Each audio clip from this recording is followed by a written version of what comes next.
مجھ سے پہلے امام کو اس جرم میں نکالا تھا کہ اس نے شاہ اسماعیل شہید کا نام ممبر پہ لیا ہے یہاں سے. میرے دل پہ نقش تھا یہ, میں نے اوف, لیکن اساتذہ کا حکم تھا, مجھے یہاں بھیجا.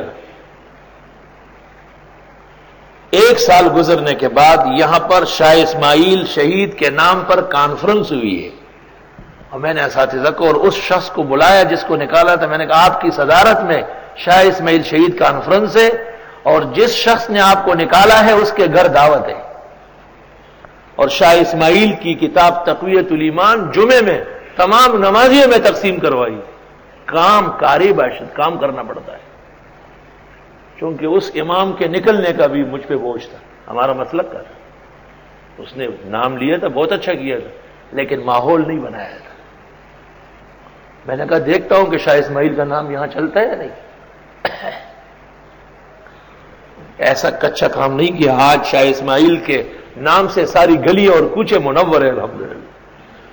کسی عوام کو کوئی کہے تو وہ کہے گا کہ ان کی عظمت اور ان کی قربانیوں کو سلام, وہ اہل حق کے امام اور مقتدا تھے. اور دوسرا جرم اس امام کا یہ تھا کہ اس نے کہا قومی اتحاد کی تائید کی تھی. اس زمانے میں قومی اتحاد کا نشان تھا حل, کا حل کو ووٹ دو, تو یہ دوسرا جرم تھا.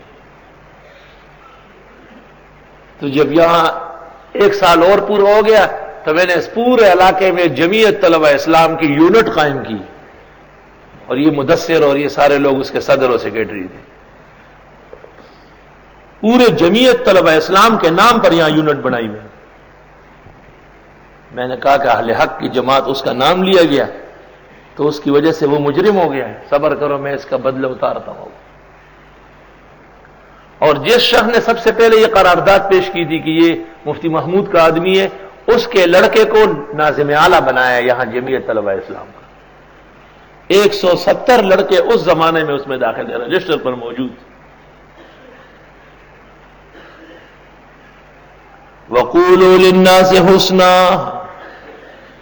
اور اب کوئی تقریر کرے یہاں یا درس دے اور وہ ہمارے بزرگوں کا نام نہ لے تو لوگ اس سے مطمئن ہی نہیں ہوتے کہ اس کو بولنے ہی نہیں آتا, بھلے وہ واسکٹ اتارے, اچھلے کودے, یہ کرے, وہ اس سے کچھ بھی نہیں ہوتا. وہ خطیب ہوگا ادھر اپنے باول نگر میں, یہاں نہیں چلتا. یہاں تو علم اور عقیدے کی باتیں چلتی ہیں.